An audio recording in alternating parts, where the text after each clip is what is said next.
Bonjour. Est-ce que ça va bien ce matin? Moi, écoute, ça va toujours bien. J'ai décidé dans la vie que tout allait bien, que le verre était toujours au minimum à moitié plein, hein, quand les autres pensent qu'il est à moitié vide. Donc voilà, je voudrais faire un petit coucou à Flo31 qui nous a parlé du Sénégal. Il paraît qu'au Sénégal, ils donnent des piments pour leurs perroquets, pour les faire parler. Alors oui, c'est vrai, Flo, ils pensent que c'est parce qu'on leur donne des piments que les perroquets parlent, mais c'est pas vrai du tout. Ça fait pas parler plus un perroquet qu'autre chose. Et au contraire, c'est même très déconseillé parce que ça leur brûle les papilles et du coup, ils ont plus ils perdent le sens du goût.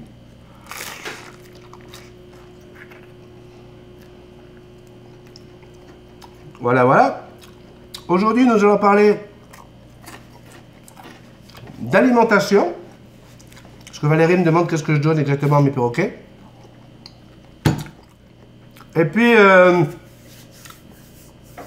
ça fait un moment qu'on me demande de raconter comment j'ai commencé avec les perroquets, comment je suis tombé en amour avec les becs crochus. Eh bien, je vais vous raconter le début de l'histoire. Oui, ça suffit. Couchez, mon bébé. Reste là. Mais juste avant, le petit potin, bah oui, c'est que Madame Fillon, ça y est, elle est en examen. Donc, bonne nouvelle. Ils vont peut-être se retrouver tous les deux en prison. Au moins, on va pas les séparer, j'espère. Ouais, qu'on les mette dans la même cellule. Hein, histoire de faire d'autres petits Fillons. Aïe, aïe, aïe, aïe, aïe. En tout cas, c'est certain que aujourd'hui, personne ne sait qui va être notre président. Il paraît même que, ça y est, 52% des Français se rendent compte que comme il s'appelle, Macron serait un président coussi-coussa. Hein, ça fait peur. Waouh, je dis ça y est, les Français se réveillent. Bon, c'est bon signe. Alors, la nourriture. Voilà, regarde Valérie, moi ce que je prends là, tu vois, je viens de vider son sac. C'est ça. Mais je ne sais pas si vous allez en trouver en France, parce que ça c'est vraiment fabriqué au Québec, c'est fait quasiment maison. Je connais personnellement la madame qui fait ça. Hein, si je prends ce sac là, pour ceux qui sont au Québec, ça là, c'est ce qui se fait de mieux pour votre perroquet. Alors, il faut savoir une chose d'abord, c'est que Jackson n'a pas été habitué à manger de l'extrudé ou des... comment on appelle ça? De la moulée. Elle n'a pas été habituée à ça. Oui, Jackson, tu vas pouvoir manger encore. Là-dedans, vous avez des papayes, ananas, raisin sultana, banane, canneberge, raisin doré, raisin Thompson, abricot. Et dans les noix, vous avez coco, tournesol, peanut, citrouille, noix de Brésil, amande, noix de Grenoble, noisette, cachou, maïs, cartame, blé, soja, avoine, pois chiche, azuki, biscuit lin, pois vert, sarrasin, pois jaune. Qu'est-ce qu'il y a ici là? Mélange. Ah, dans le mélange, il y a des légumes, fèves vertes, courges, carottes, patates douces, lentilles vertes, lentilles rouges, fèves, mangue, orge, mil rouge, riz brun, lentilles brunes, mil blanc. Ok? Et celui-ci, c'est celui sans tournesol. D'accord? Moi, je prends toujours celui qui est sans tournesol. Pourquoi? Parce que Jackson n'aime pas le tournesol. Alors, qu'est-ce que je donne à manger à Jackson? Ben ça. Bien sûr, j'oublie pas de mettre son prime, hein, une petite cuillère de prime au-dessus de sa bouffe. Alors, je vais vous dire une chose, là, dans tous les aliments qu'il y a là, il y en a une bonne partie que Jackson n'aime pas. Elle va aller les prendre pour les enlever de son bol. Okay. Un petit truc, là, pour ceux qui ont des perroquets, c'est complètement idiot de remplir le bol d'un perroquet. Il ne faut jamais remplir le bol d'un perroquet. Vous lui mettez la moitié. La moitié, c'est largement suffisant. Pourquoi? Parce que le perroquet est curieux, maladif. Hein, il est curieux, il est fou de curiosité. Qu'est-ce qui se passe si vous remplissez comme ça? Lui, il veut savoir qu'est-ce qu'il y a au fond. Ce qu'il y a en haut, il sait ce que c'est, mais il veut savoir est-ce qu'il y a quelque chose de caché. Puis souvent, s'il adore, par exemple, les noix de cajou, ben, il veut savoir est-ce qu'il y en a une planquée en dessous. Et qu'est-ce qu'il va faire? Ben, il va enlever tout ce qu'il y a au-dessus. Comme ça, vous allez en avoir plein partout dans votre cage. Et c'est du gaspillage. Donc, ne jamais remplir complètement pour que le perroquet puisse aller checker rapidement qu'est-ce qu'il y a au fond de son bol. Donc voilà, choses qui sont importantes. Donc c'est la qualité de la bouffe. Et puis après, il y a pas mal tout ce qu'il y a à la maison. Je lui donne à manger. Alors, on va vous dire qu'ils aiment pas qu'il faut pas donner de lait parce qu'ils sont pas capables de digérer le lait. Ils n'ont pas l'enzyme pour le lactose. Personne adore le lait. Elle adore les yaourts. Elle adore des fruits. Alors on dit aussi il faut pas donner de mandarine ou d'orange parce que ça leur donne de la diarrhée. Elle va avoir un caca un peu plus liquide pendant les 2-3 heures qui vont suivre. Ben, elle adore ça, la mandarine. Moi, je lui en donne de temps en temps, mais vraiment par petite quantité à chaque fois. C'est pas pour rien qu'il y a l'expression avoir un estomac d'oiseau. Même cette grosse fifi. Non?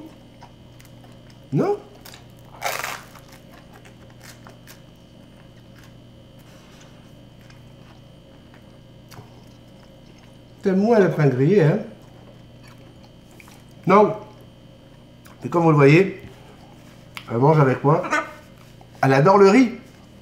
Ça, le riz, elle adore ça. Les frites, les patates frites. Alors encore une fois,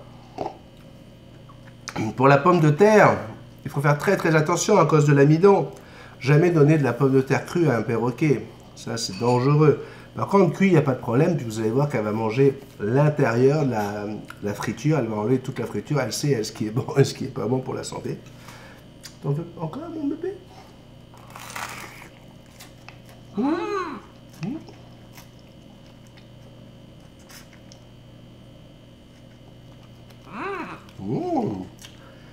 Oui, on a changé un petit peu là.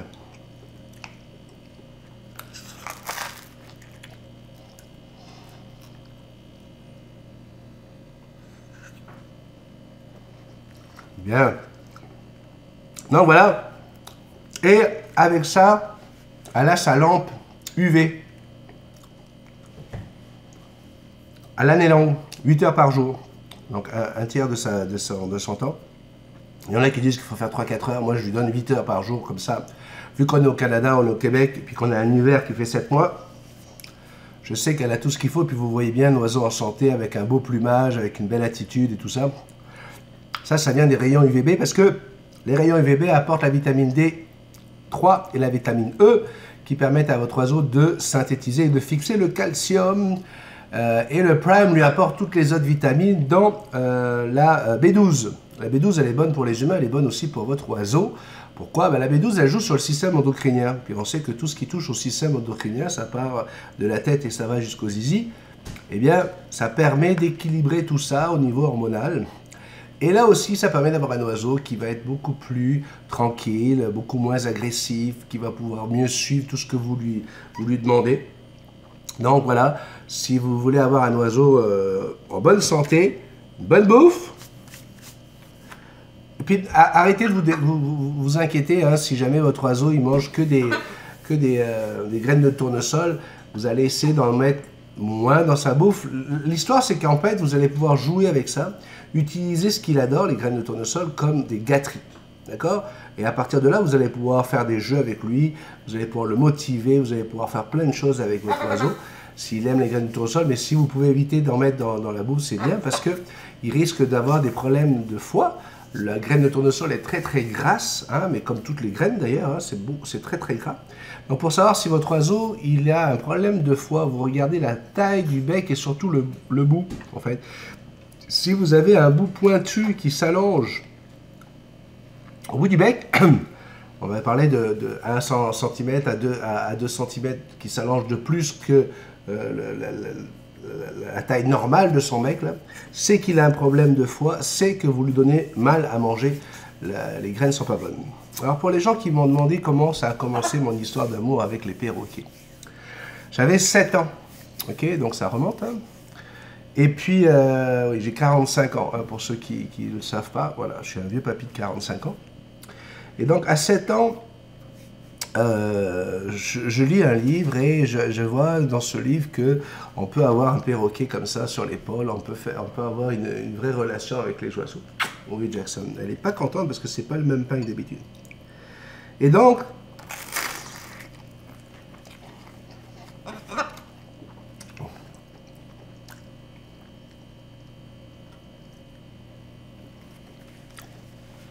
Pour vous remettre dans le contexte, je vis à Tahiti, à ce moment-là, en Polynésie française, dans le Pacifique Sud, dans une petite île qui s'appelle Tahiti, proche de Bora Bora, etc.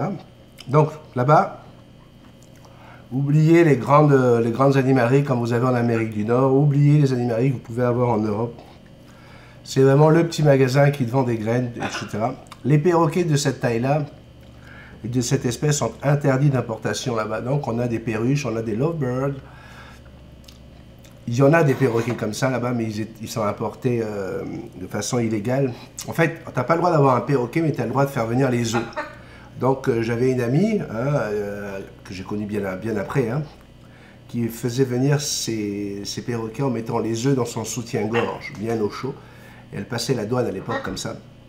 J'ai même un cousin qui est revenu avec un gris du Gabon, caché dans une boîte de Jack Daniel, je pense, avec un petit perchoir au milieu. Il avait son oiseau avec lui dans l'avion, tout le vol. Enfin bref, personne n'a rien vu.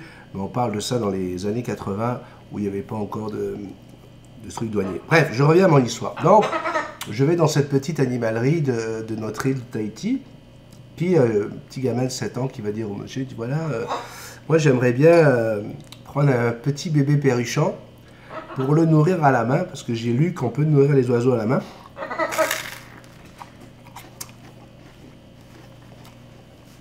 Et j'aimerais vraiment vivre cette expérience. Mais là, le gars, puis aujourd'hui je le comprends, il voit un gamin de 7 ans qui lui dit ça, il dit, écoute, mon grand, si tu n'as jamais fait ça, oublie, c'est très compliqué. Puis à l'époque, il n'y avait pas encore les pâtés et tout ce qu'il faut pour nourrir les oiseaux. Il dit, écoute, c'est très compliqué, tu risques plus de tuer un oiseau.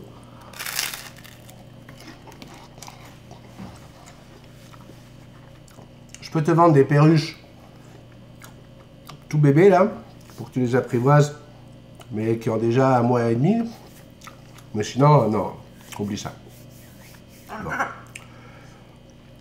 Je pense que vous avez compris, je suis quelqu'un qui a été dur. Ok. Donc, qu'est-ce que je fais tous les soirs? Je rentre de l'école, bling, je vais le voir.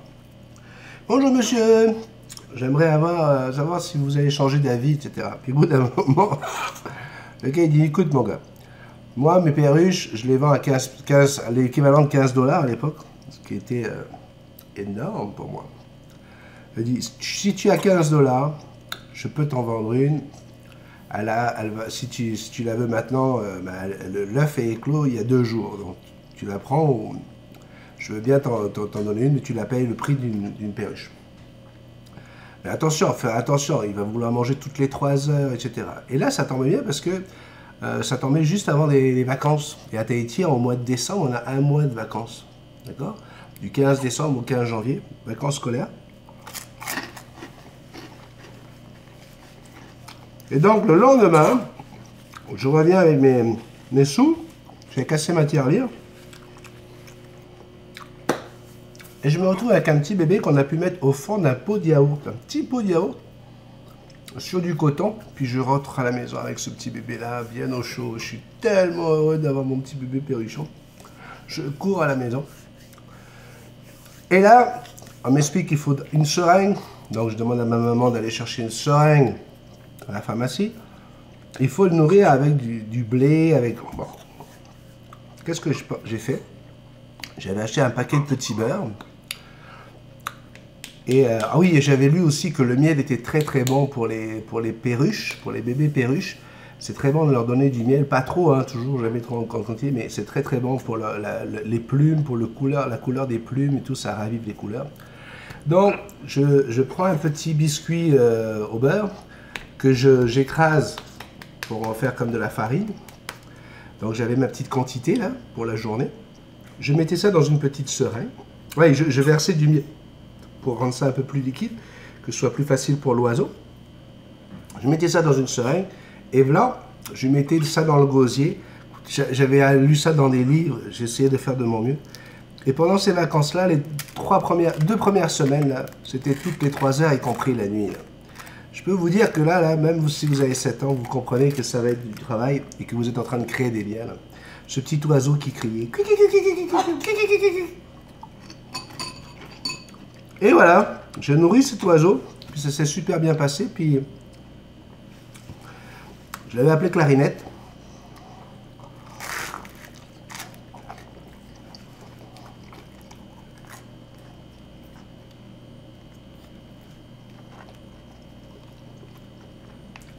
T'aimes pas ça?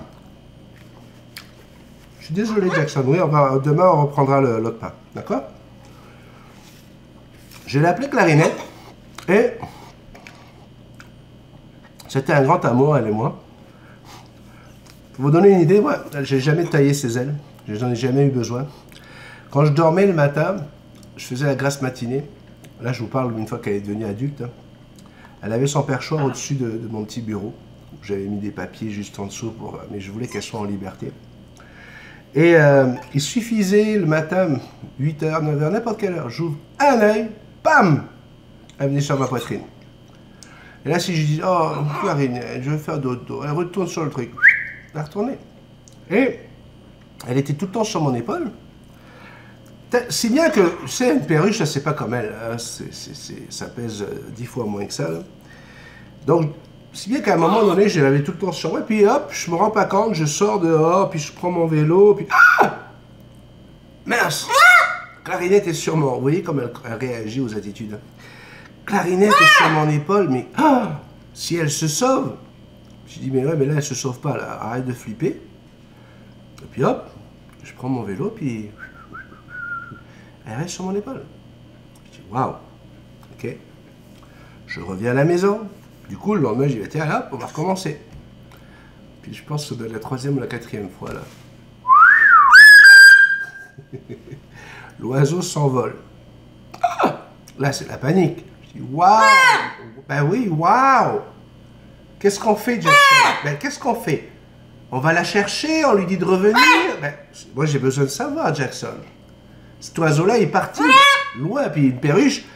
Ça n'a pas besoin d'aller loin pour que tu la perdes de vue. Et en fait, Clarinette, je lui avais appris un sifflement, comme je l'ai appris à Jackson, comme je l'ai appris à tous mes animaux. Là, c'est le fameux sifflement avec les doigts, là. Ok. Et hop, j'ai fait ça, et vroom, l'oiseau est revenu sur mon épaule. À partir de là, tous les soirs, quand je revenais de l'école, je prenais mon oiseau, puis je la laissais partir. Elle faisait le tour du quartier, je la voyais partir loin, loin, loin. Puis dès que le soleil se couchait, que j'avais fini mes devoirs, je sortais, je sifflais, et voilà, mon oiseau venait là. D'ailleurs, pour la petite histoire, petite anecdote, à un moment, je siffle, et mon oiseau arrive j'avais une grande cour devant chez moi, et il y avait un chemin devant, hein. Et l'oiseau arrive, et là, je vois apparaître une petite fille, puis la petite fille, elle vient en pleurant, elle dit, ah, maman, j'ai volé mon oiseau! J'ai comment ça, j'ai volé ton oiseau? Elle dit, il est venu sur mon épaule! Je dis, oui, ma petite chérie, mais rappelle-le, puis tu vas voir s'il va revenir. Je dis, ça, c'est mon oiseau, là. J'ai travaillé fort pour arriver à ça. Et donc, voilà, c'est comme ça que je suis tombé en amour avec les perruches. Et donc, les becs crochus, je me suis rendu compte à quel point ils peuvent être très, très attachés à nous, ils peuvent nous comprendre. Elle prenait la douche avec moi, elle venait sur ma tête, on prenait la douche avec moi. Écoutez, j'ai plein de photos. Il se trouve que dans le petit café du matin, là, j'ai décidé qu'on n'allait pas faire d'effets spéciaux, qu'on n'allait pas rajouter des vidéos, des photos, parce que je veux qu'on garde ce côté petit café, toi et moi, là, tu sais, j'ai pas envie que ça fasse... C'était ça le concept. Mais je ferai peut-être une vidéo un jour avec des images de mes perruches quand j'ai commencé. Et on a vécu une belle histoire d'amour pendant quelques années. Malheureusement, elle est décédée parce qu'elle adorait prendre la douche. Et puis un jour, mon père va pour aller à la salle de bain.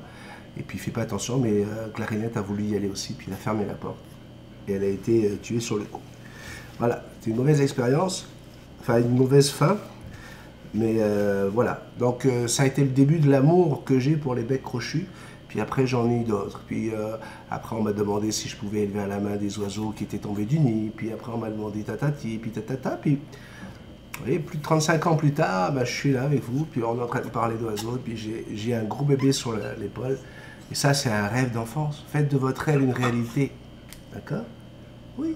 Faites de ta vie un rêve et de ton rêve une réalité, Jackson. Ça, c'est la philosophie de papa. Voilà. Écoutez, ça fait 19 minutes et 50 19 minutes et 50 secondes. Waouh, ça fait long. Je suis désolé, hein, mais bon, on m'avait demandé de raconter un petit peu ma petite histoire de début. Donc voilà, je t'ai tout raconté. Je te souhaite passer une très très bonne journée. Merci d'être de plus en plus nombreux à me regarder, hein, au niveau des abonnés, ça fait qu'augmenter.